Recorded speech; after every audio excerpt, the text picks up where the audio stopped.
and hi, I am Divya Krishna from the Rematrix team. Let me brief you a little bit on Rematrix. Rematrix is a real estate educational academy where we educate and inculcate the knowledge on the entire real estate industries, its working and its terminologies to the real estate professionals and the companies.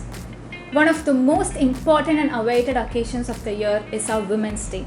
On this special occasion, we from the Rematrix team is more than thrilled and excited to feature one of the most top successful women leaders from the real estate industries. Let's together welcome Mrs. Ranjini Ramaswamy, who is the Executive Director at the Bhaggyam Constructions. Hello ma'am. Hello. Finally good to see you in person. Ma'am. Same here. Thank you for accepting to share your inspiring stories to the world. And let's start ma'am. How did you actually enter into the real estate industry? I'm not I wouldn't say I'm a layman to the industry first of all. I had the right background and an inspiring setup already since my father is already a civil engineer and he has established a construction company here. The fact that it all fell in place when the decision came to taking up civil engineering as a profession. There was quite a few discouragements since, being a girl, this is a male-driven industry majorly. I really fell in love with buildings, and my parents were very supportive.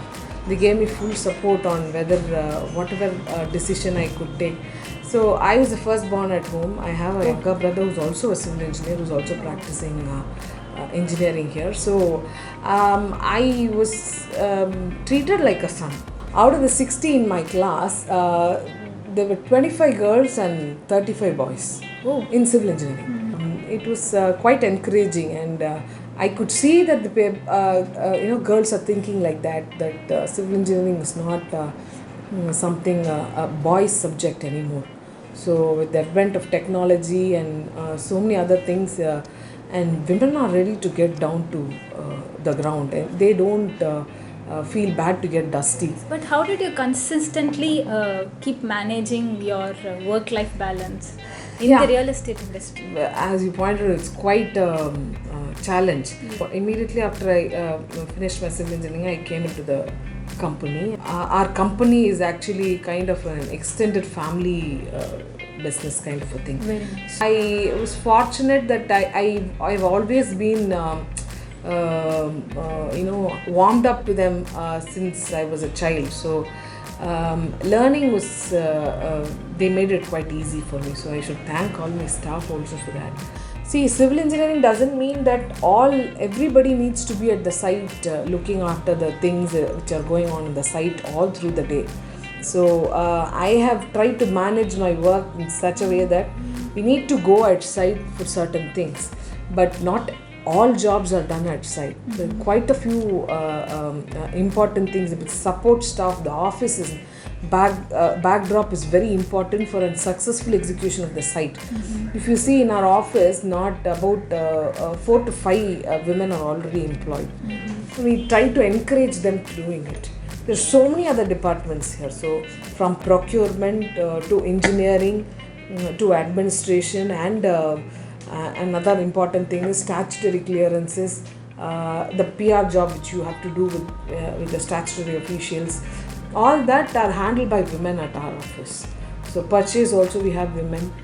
Quantity surveying, estimation, that doesn't need you to go to the site every day. It is mostly an office job. So everywhere there are women now. Site engineers mostly, preferably only men take up their job, but the industry offers a lot of opportunities for women. How much ever you say that you have a good background, it's more or less your effort and your hard work that have made you to sit in this position for a very long time in the business. And how do you want to treat other women from a male perspective? What do you think that has to change in the industry, in the real estate industry? From women's perspective, if you ask me what has to change in the industry, but generally the industry is still an unorganized industry. There are a lot of shortcomings as far as the system is concerned, and so many other factors. So from the women's perspective, sometimes, as I said, I am fortunate, but there are instances where you might not get treated well at some places, or people might look at you that you may not be that competent in this field. That I think it's a perspective change, is a thinking change among the society that should happen, and people should be more encouraging to send their women to work at places like this.